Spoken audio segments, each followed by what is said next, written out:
And action. Yeah.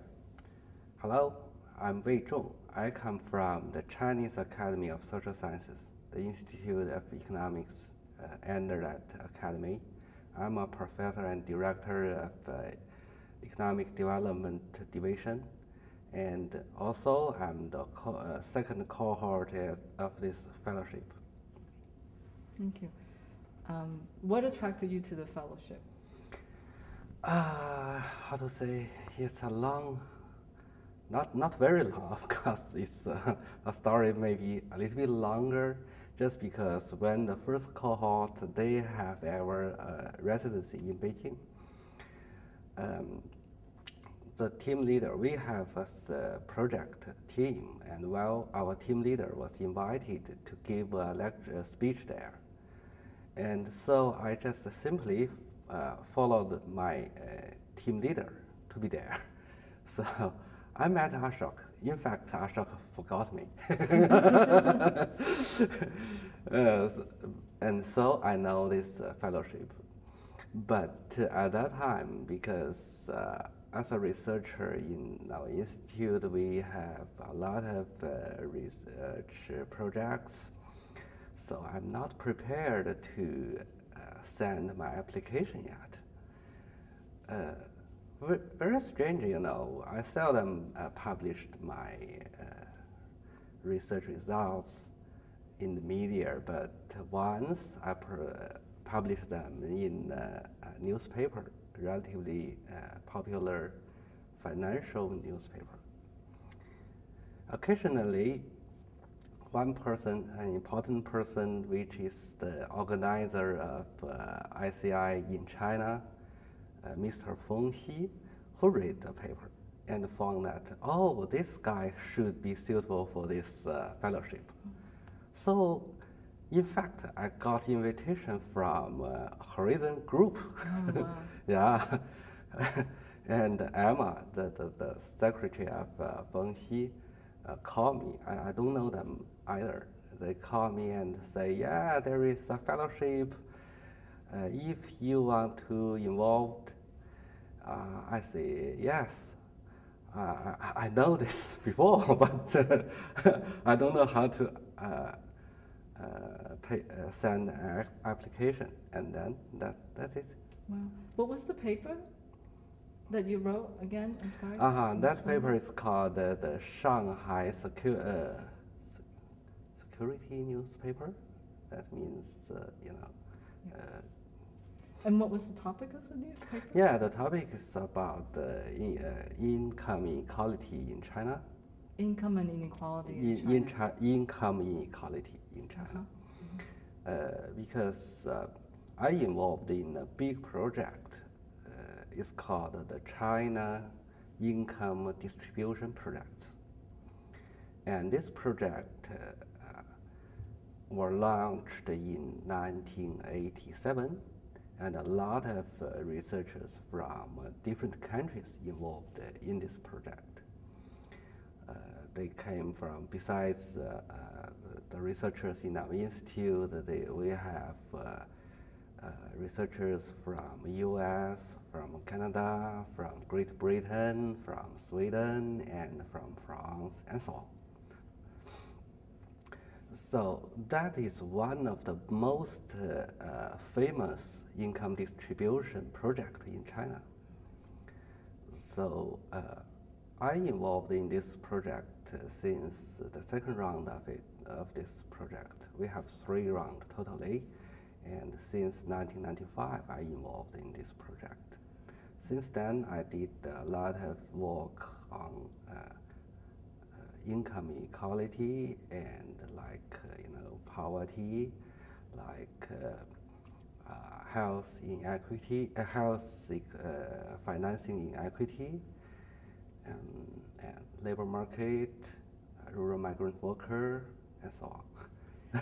And what about India? What about the fellowship? Was the Indian part of the fellowship? Was that what are your thoughts when you were applying for it? Have you been to India before? Yes, that's another reason, because from that newspaper, Mr. Feng found that I have ever been India. So that's one of the reasons I think. That was, I think it was in the year 2004, I think. A big conference was held in the Institute of Chinese Study, Delhi University. In fact, it's one of the most important institutes in India to study China. And the conference is called the 25 Years of Economic Reform in China. And they invite a group of Chinese economists to present their research there, to show what is the experience and the lessons from the 25 years of economic growth. So I was invited there and present my paper there. Did you travel when you were there? Yes, after conference I go to, because we have conference in New Delhi, you know, and after that I simply, just like a tourist, I go to Agra and Aurangabad. Mm-hmm. I do enjoy Indian culture because I found very, how to say, fantastic arts in Ajanta Cave and Ellora Cave. Oh, so you went to Ajanta? Yes. I went there too. Yes. You were there. Yes, I went yeah, there. because some of my colleagues have ever been there, and they introduced that, New Delhi is good, okay, Mumbai is good, but we suggest you go to Ajanta Cave. So for a lot of other Chinese people, you know, they simply from New Delhi to Mumbai, and always ask me, why you went there? Anything special? I say, 2 cave. They found 2 cave seems not important. So I was there. And what are your impressions? So what do you want to do this time when you go back? When you go to India again? From our the main topic of this this cohort is called the prosperity and inequality. I found it do attract me a lot, just because both China and India are very big developing countries. It's comparable in some extent, and China's economic growth began at the late 1970s, while India since early 1990s. We both have a rapid economic growth, and also during this period, the income inequality, or we see what we call the economic inequality, goes up and up. So how to deal with this? Whether it can cause some problems.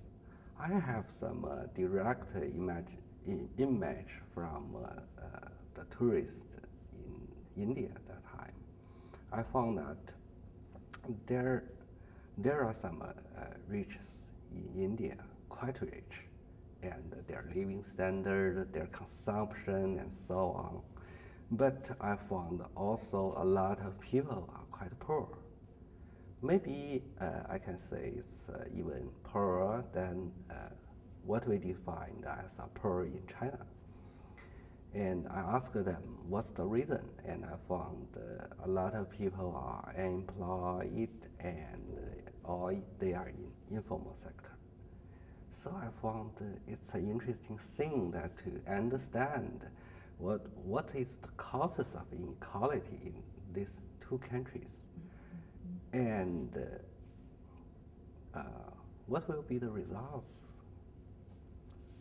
So I'm quite interested. So you're interested in looking for causes. You're just looking for different kinds of inequality. Yes. That's very good.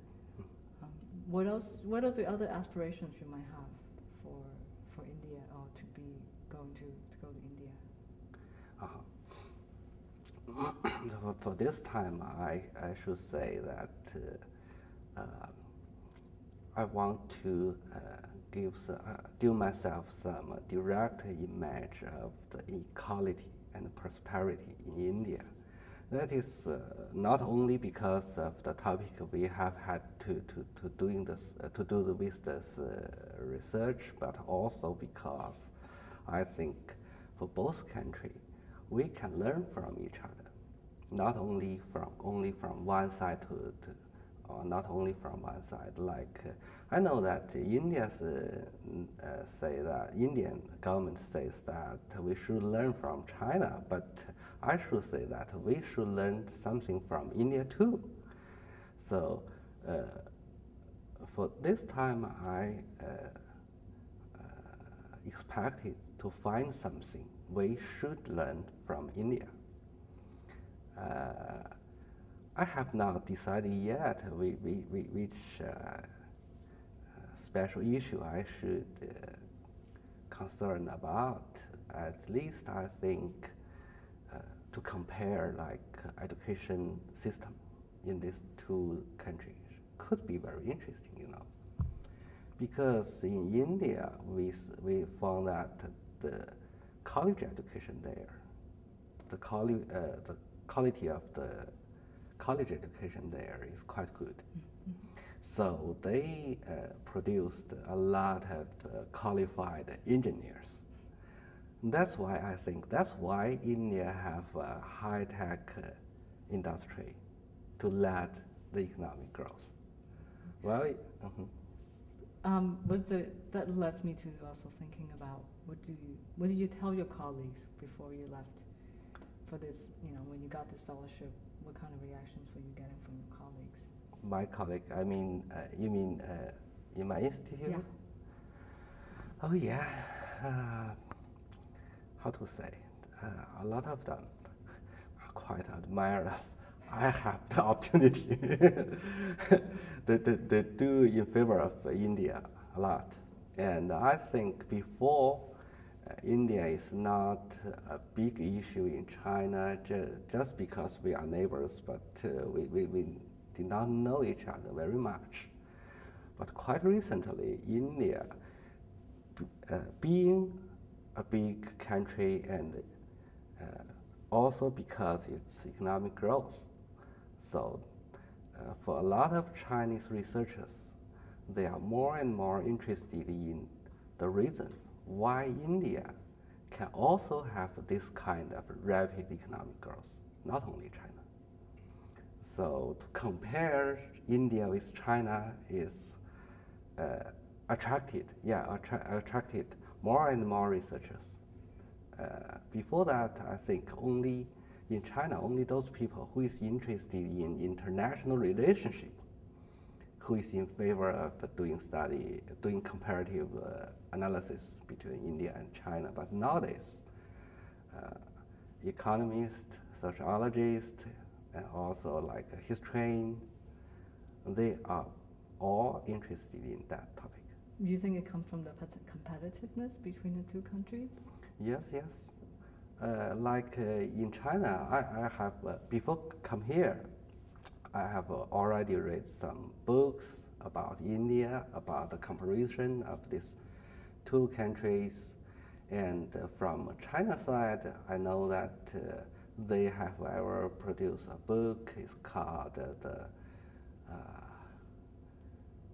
Dragon and the Elephant Dancing Together. And also another book called I don't remember exactly. It seems that it's the effect of diaspora, of the comparison of diaspora of India and China. The composition of diaspora? Diaspora. Mm-hmm. Of India and China? Yes. You mean the Indians and the Chinese who've moved overseas? Yeah. I see. It's by a Chinese researcher. Can you imagine it? Such a topic could be mentioned, you know? Right. Mm-hmm. Well, there's going to be plenty more because of all the returning migrants from India, the Indians moving back to India. And the Chinese yes, and also those people overseas, they do contribute to the economic growth for their country. Like I know China better because in the early stage of economic reform, a lot of FDI came from the diaspora from China's diaspora, so who is overseas. Yeah. And I think it's similar in India. Well, is there anything else you'd like to say about what else you want to accomplish in India or with this fellowship? Yeah, the fellowship. Well, let's just think about a little bit about the kinds of people you've been meeting. I mean, you know, just some simple, just general impressions. What did you think? Yeah.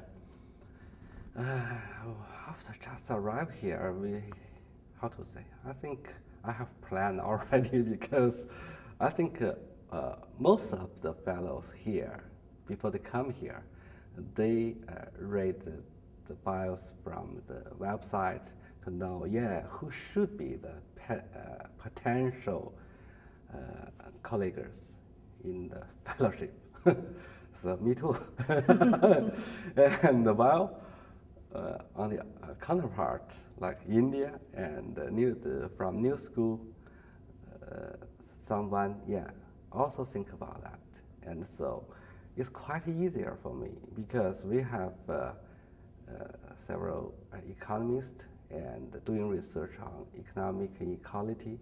So it's much easier, I mean, for us to to establish a group together. It's not a big problem. So you have the disciplinary, you know, you found your fellow economists and the other. Yes, and I have ever cooperated with foreign researchers, and I have ever doing some multidiscipline researchers. Great. Okay. Thank you so much. Thank you.